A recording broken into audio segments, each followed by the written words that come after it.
Hello Knox army, हम 100 subscribers के काफी क्लोज है। तो जितने लोग वीडियो देख रहे हो सभी सब्सक्राइब करो यार। और इस भाई ने कमेंट किया है लॉन्ग वीडियो लाने को, तो मैं बता देता हूँ लॉन्ग वीडियो इसलिए नहीं आई क्योंकि मैं एक न्यू मानवा पर काम कर रहा हूँ, लेकिन तुम लोगों ने इस वीडियो पर 100 लाइक कंप्लीट करवा दिए तो मैं 1 घंटे की लॉन्ग वीडियो जरूर लेकर आऊंगा। तो जितने भी इस वीडियो को देख रहे हो सभी लाइक करो। और अब बिना किसी देरी के वीडियो को स्टार्ट करते हैं। इस चैप्टर की स्टार्टिंग में हमें एक कैरेज को कहीं जाते हुए दिखाया जाता है और थोड़ी देर बाद वो एक जगह आकर रुकती है जिसके अंदर से सायन उतरते हुए सोचता है, मुझे यकीन नहीं हो रहा कि ये दिन इतनी जल्दी आ जाएगा। टाइम सच में बहुत जल्दी बीत जाता है। जिसके बाद वो आगे जाकर ड्यूक को ग्रीटिंग्स देने लगा और तभी ड्यूक सायन से कहते हैं, मैं तुमसे लास्ट टाइम पूछ रहा हूँ, क्या तुम सच में बैटल फ्रंट पर जाने के लिए डिटर्मिन्ड हो? और अगर तुम अभी भी मना करते हो तो मैं तुम्हें नहीं रोकूंगा। लेकिन सायन ड्यूक से कहता है, मेरा हार्ट तो पहले से ही बैटल फ्रंट में जाने के लिए तैयार है। ये सुनकर ड्यूक ओल्केन से किसी को ओपन करने को कहते हैं, जिसे सुनकर युल्केन एक स्क्रोल को आगे ले जाने लगता है और उसे देखकर सायन हैरानी से सोचता है, क्या ये तो एक मैजिक स्क्रोल है? तो इससे ये क्या समन करने वाले हैं? और अब युल्केन उस स्क्रोल को एक्टिवेट करने लगता है, जिसके बाद वहां एक मॉन्स्टर सुमोन हो जाता है। और इस मॉन्स्टर को देखकर सायन अपने में कहता है, क्या हेलहाउंड एक लो रैंक का डिमोनिक बीस्ट, वो भी लीमिया वैली में? और वो हल्के से हंसते हुए कहता है, फादर और नाइट्स के लिए काफी हार्ड रहा होगा इस टेस्ट को प्रिपेयर करने में। जिसके बाद सायन अपनी सोर्ड को निकालते हुए अपने फादर की तरफ देखते हुए सोचता है, वे सभी ऐसे खड़े हैं जैसे अगर यहाँ की स्थिति खतरनाक रही तो वे यहाँ जल्दी पहुंच जाएंगे। लेकिन तभी ड्यूक कहते हैं, तुम जो एक्शन लोगे उसके रिस्पॉन्सिबल तुम खुद रहोगे, तो इस टेस्ट को पास करके हमें दिखाओ कि तुम अब तक कितने स्ट्रांग हुए हो। और अब युल्केन सोचता है, क्या ट्रायल? जिसके बाद हमें कुछ दिन पहले का सीन दिखाया जाता है जहां युल्केन सायन को कहता है, तो तुम चाहते हो कि मैं तुम्हारे साथ एक ड्यूअल करूं? तो सायन कहता है, हाँ, क्योंकि मैंने जो प्रॉमिस किया था फादर से उसकी डेडलाइन को बस 3 दिन बचे हैं और मैं ऐसे ही अपनी स्वॉर्ड को हवा में स्विंग नहीं कर सकता, तो इसीलिए मैं एक रियल फाइट को अनुभव करना चाहता हूं और इसमें तुम मेरी हेल्प करो। जिसे सुनकर युल्केन कहता है, ड्यूअल के लिए तो कोई तुम्हारी ही उम्र का पर्सन जैसे यंग मास्टर क्रेंस उपयुक्त होगा। तो सायन कहता है,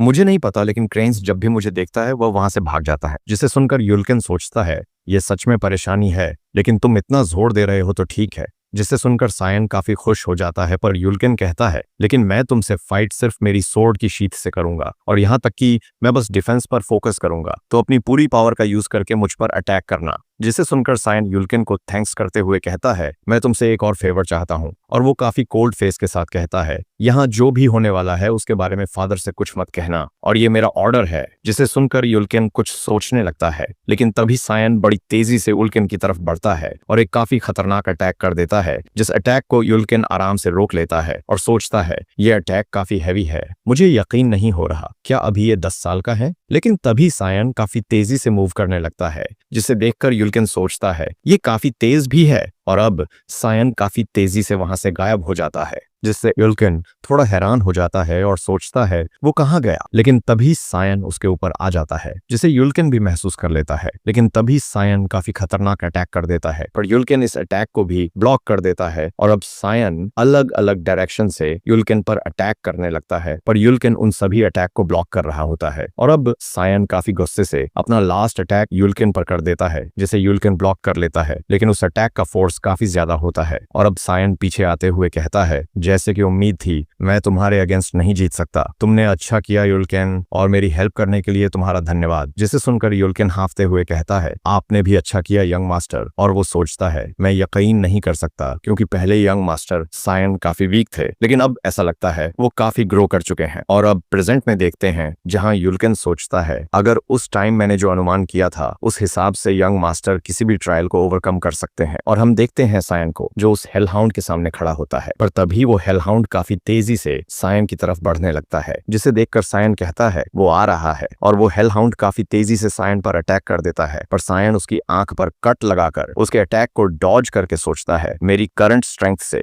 मैं इस मॉन्स्टर के साथ ज्यादा देर तक फाइट नहीं कर सकता हूँ, तो इसीलिए मुझे इस फाइट को जितनी जल्दी हो सके उतनी जल्दी खत्म करना होगा और मैं इस अटैक में इसे खत्म कर दूंगा। जिसके बाद वो वहां से काफी तेजी से उस हेलहाउंड की गर्दन पर अटैक कर देता देता है, लेकिन वो मॉन्स्टर भी सायन पर अटैक कर देता है, जिसे सायन हवा में उछलकर डॉज कर लेता है और वो मॉन्स्टर वहीं पर मारा जाता है। ये देखकर वो नाइट काफी हैरान हो जाते हैं और अब ड्यूक भी मुस्कुराने लगते हैं और सायन सोचता है इतने ब्लड में तो काफी बॉटल्स भरा जाती, सच में ये कितना वेस्ट हो रहा है, लेकिन मैंने इसे बोतलों में भरा तो लोग मुझे पागल समझेंगे। लेकिन तभी ड्यूक सायन से कहते हैं तुमने बहुत अच्छा किया और इसीलिए मैं तुम्हें बैटल फ्रंट में ले जाने वाला हूँ, जिसे सुनकर सायन थैंक यू कहता है। और तभी कैरम बाहर निकलते हुए कहती है क्या मैं तुम्हारे लिए एक किचन नाइफ का शेप ले लूं? पर सायन उसे कहता है बिल्कुल भी नहीं, और वैसे भी तुम एक डेमोनिक स्वॉर्ड हो, फिर तुम ऐसा क्यों चाहती हो? तो कैरम थोड़ी गुस्से से कहती है तुम मुझे यूज करो, क्योंकि मुझे अपनी स्ट्रेंथ को वापस से पाने के लिए ब्लड की जरूरत है। और वो हेल हाउंड की तरफ जाते हुए कहती है प्लीज मुझे इसका थोड़ा ब्लड पीने दो। तो सायन उसे अपने पास खींचते हुए काफी कोल्ड आवाज में कहता है क्योंकि बहुत जल्द मैं तुम्हें अपनी इच्छा के अनुसार इस्तेमाल करने वाला हूँ। ये सुनकर कैरम चिल्लाते हुए कहती है तो तुम्हें मुझे पहले ही जगह देना चाहिए था। अब सीन शिफ्ट होता है और हम काफी सारे मॉन्स्टर्स को देखते हैं और इन्हें देखकर ड्यूक कहते हैं ये तो ओगर हैं, लेकिन ये तो नॉर्थ वेस्ट साइड में होते हैं, जल्दी से डिफेंस लाइन को प्रोटेक्ट करो। और वो चिल्लाते हुए कहते हैं इनमें से कोई भी यहाँ से बचकर जा ना पाए, जिसे सुनकर सभी नाइट्स काफी जोश से चिल्लाते हुए कहते हैं चलो इन सभी को किल करें। जिसके बाद वे सभी एक फॉर्मेशन का यूज करते हैं, जिससे सभी ओगर के नीचे एक फॉर्मेशन बनकर उनमें से कुछ रस्सियां निकलकर ओगर को जकड़ लेती है। जिसके बाद सभी नाइट्स उन ओगर पर अटैक कर देते हैं और काफी तेजी से ओगर को मारने लगते हैं, और वो ओगर उस फॉर्मेशन की वजह से कुछ नहीं कर पाते, जिससे वो सभी नाइट्स उन ओगर को आसानी से मार रहे होते हैं। और ये सब सायन भी देख रहा होता है, पर उसी के पीछे एमिली ये सब देखकर काफी घबरा रही होती है और वो रोते हुए सायन से कहती है तुम ऐसी खतरनाक प्लेस पर क्यों आए हो? पर सायन उसकी बात इग्नोर करते हुए सोचता है यहाँ वापस से आकर मेरी पुरानी यादें ताजा हो गई हैं। पर तभी ड्यूक कहते हैं सायन फ्रंट लाइन पर आकर तुम्हें कैसा फील हो रहा है? तो सायन कहता है मैं नर्वस हूँ। तो ड्यूक कहते हैं जैसा कि तुम देख सकते हो इस प्लेस पर तुम मर भी सकते हो, तो भूलकर भी अपना गार्ड डाउन मत करना। तो सायन हल्की सी मुस्कान के साथ कहता है मैं ध्यान रखूंगा फादर। और अब सायन बताता है फ्रंट लाइन पर इस तरह की स्थितियों में बहुत सारे लोग हैं और यूजुअली यहाँ दिन में 3 से 4 बार बटल होती है और हर फाइट की अपनी डिटेल्ड रिस्पॉन्स मैनुअल होती है और केपेबल नाइट्स को मुख्य आधार बनाकर उन सभी मॉन्स्टर्स का ख्याल रखना जो फ्रंट लाइन पार करने की कोशिश करते हैं। अब हमें काफी सारे नाइट्स को दिखाया जाता है जो सायन के टेंट के बाहर खड़े होते हैं और सायन उन नाइट्स को देखते हुए सोचता है जिस प्लेस पर मुझे टेंट असाइन किया गया है ये सबसे सेफ एरिया है और यहाँ जितने भी गार्ड्स हैं वो सभी काफी डिसिप्लिन्ड हैं, तो अभी मेरे पास कोई चांस नहीं है कैरम को फीड कराने का, तो क्या मुझे डिनर टाइम तक रुकना चाहिए? लेकिन तभी वो एमिली को देखकर कहता है ये तुम क्या कर रही हो? जिसे सुनकर एमिली डरते हुए कहती है तुम्हें नहीं पता ड्यूक ने क्या कहा था? तो मैं बता दूं, उन्होंने कहा था तुम कभी भी और कहीं भी मर सकते हो। ये सुनकर सायन कहता है तो तुम यहाँ से वापस क्यों नहीं चली जाती हो? ये सुनकर एमिली सायन से काफी गुस्से से कहती है तो तुम ये चाहते हो, लेकिन तुम मेरे बगैर कुछ भी नहीं कर सकते हो। और वो सायन पर काफी गुस्सा होते हुए कहती है अगर मैं अपनी पीठ घुमाऊं तो यहाँ हर जगह मॉन्स्टर होंगे, तो ऐसे में आपकी केयर कौन करेगा यंग मास्टर? तो अब यहाँ से चलते हैं, खाने का टाइम हो गया है। और सायन उसे देखकर कहता है मैंने जिस केप की रिक्वेस्ट की थी उसका क्या हुआ एमिली? पर एमिली उसे इग्नोर करके वहां से चली जाती है, जिससे सायन काफी गुस्से से सोचता है क्या मुझे इसे यहाँ से भगा देना चाहिए? वो ऐसे कैसे अपने मास्टर को ट्रीट कर सकती है? अब रात को देखते हैं जहां सायन अपने पुतले को अपनी सोने की जगह रख रहा होता है। उसे रखने के बाद वो कहता है ये इनफ होना चाहिए। पर तभी एमिली उठकर कहती है क्या तुम एक्सरसाइज करने जा रहे हो ऐसी प्लेस पर भी? जिसे सुनकर सायन कहता है हाँ, पर क्या मैंने तुम्हें जगा दिया? तो एमिली कहती है तुम निश्चित रूप से मेहनती हो, अगर ड्यूक को ये पता चला तो वे तुम पर काफी गर्व करेंगे। पर सायन कहता है अभी मैं चलता हूँ और तुम इस बात का ध्यान रखना कि मैं अभी सो रहा हूँ। जिसे सुनकर एमिली हाँ कर देती है और अब सायन वहां से तेजी से जाते हुए सोचता है फ्रंट लाइन पर रात को गार्ड की ड्यूटी काफी बढ़ जाती है, तो मुझे इस टाइम पर यहाँ ऐसे नहीं मूव करना चाहिए, मुझे थोड़ा ध्यान रखना चाहिए। जिसके बाद वो अपनी स्किल थिक फॉग के थर्ड मूव फॉग डिसेंट का यूज करके पहाड़ी से जंप कर देता है और वो सोचता है इस प्लेस पर काफी सारे मॉन्स्टर्स होंगे। और सच में सायन के सामने काफी सारे मॉन्स्टर्स थे, जिन्हें देखकर सायन कहता है ये परफेक्ट प्लेस है कैरम को यूज करने का। और अब वो उसे बाहर निकाल लेता है और बाहर आते ही कैरम कहती है मुझे काफी स्ट्रॉन्ग ब्लड की सेंट महसूस हो रही है, मुझे नहीं लगता अब मैं खुद को होल्ड बैक कर सकती हूँ। और अब कई सारे मॉन्स्टर्स सायन पर अटैक करने के लिए उसकी तरफ बढ़ने लगते हैं। जिसके बाद सायन काफी तेजी से उन मॉन्स्टर्स की तरफ बढ़कर उन्हें मारने लगता है। जिसके बाद वो एक स्किल रशिंग फॉग स्टॉर्म का यूज करके एक ही वार में सभी मॉन्स्टर्स को मार देता है।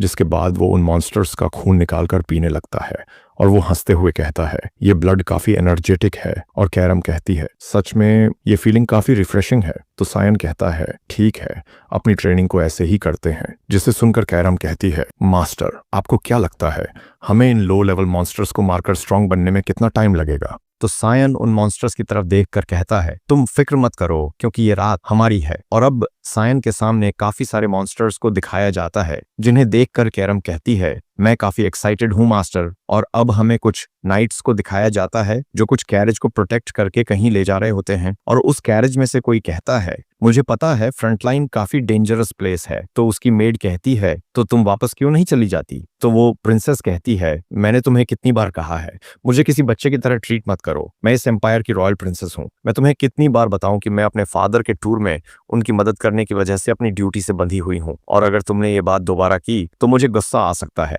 जिसे सुनकर वो मेड थोड़ी घबरा कर चुप हो जाती है। लेकिन तभी वो कहती है मैंने सुना है वर्ड फैमिली का यंगेस्ट सन अभी फ्रंटलाइन पर है और वो अभी तुम्हारी एज का है। जिसे सुनकर प्रिंसेस कहती है तो इस बार ड्यूक अपने छोटे बेटे को लेकर आए हैं। पर वो मेड कहती है ऐसा नहीं है, ड्यूक उसे फ्रंटलाइन पर नहीं ले गए बल्कि वो खुद वहां गया है। और तुम दोनों लगभग एक ही एज के हो इसलिए तुम्हें मिलजुल कर रहने की कोशिश करनी चाहिए। तो प्रिंसेस कहती है मुझे इतनी सी बात की परवाह नहीं है और भूल जाओ उसे, अभी तो मैं सोने जा रही हूँ। लेकिन थोड़ी देर बाद वो कहती है वैसे उसका नाम क्या है? जिसे सुन वो मेड उसे बताती है मुझे जहां तक पता है उसका नाम सायन वर्ट है। जिसे सुनकर वो प्रिंसेस कहती है अच्छा सायन वर्ट। और यहाँ तक वीडियो देख रहे हो तो इस वीडियो को जितना हो सके उतना लाइक करो यार। और कमेंट में बताना ये न्यू वॉइस कैसी लगी क्योंकि अब सेन में इसी वॉइस पर वीडियो बनाने वाला हूँ।